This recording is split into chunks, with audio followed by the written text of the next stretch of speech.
What's up, future personal trainers? I've been training trainers for 15 years in person, and now for the first time, I'm taking it to the online community. My main goal is to make sure you pass the NASM CPT exam on your first try. No fluff, just facts. So let's not waste any time and get straight to the point. If you want to pass the exam, it's about having the right knowledge on exam day and not the most knowledge. There are a lot of pages in this book. You do not need to know everything in here in order to pass the exam. But you do want to read this book after you pass the exam. You can use it for reference and read it without any testing anxiety. All right, let's get to it. You need to know and should study these 6 chapters and in this order. First and foremost, NASM's Chapter 21. The OPT model. It is NASM's proprietary fitness training system designed to train anyone from a beginner to a professional athlete. You need to know the 5 stages and 3 phases and the exercises that go with each stage and phase. 2. Chapter 20. Resistance training concepts.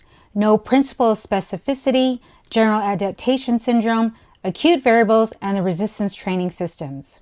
3. Chapter 11. Health, wellness, and fitness assessments.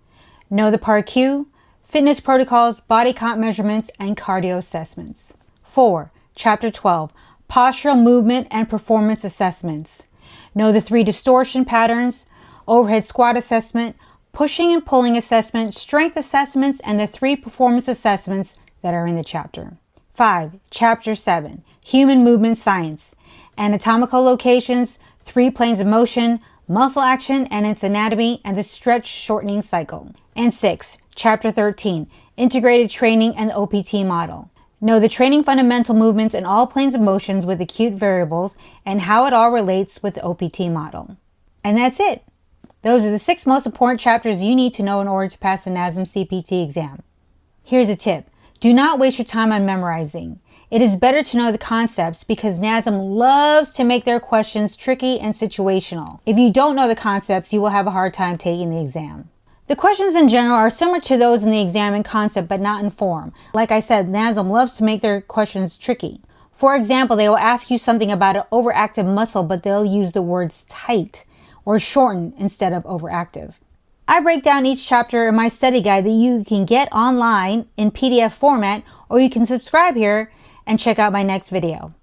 I also break down the overactive, underactive muscles. You do not need to know the anatomy of the body, but you do need to know the general area of where the muscle sits or where the problem is so that you can eliminate the answer in the question to get to the right answer. For example, if the question is about an over or underactive muscle on the feet turning out, and the choices are latissimus dorsi, gastrocnemius, rectus abdominis, and psoas, you would want to eliminate any muscles that have nothing to do with the feet area.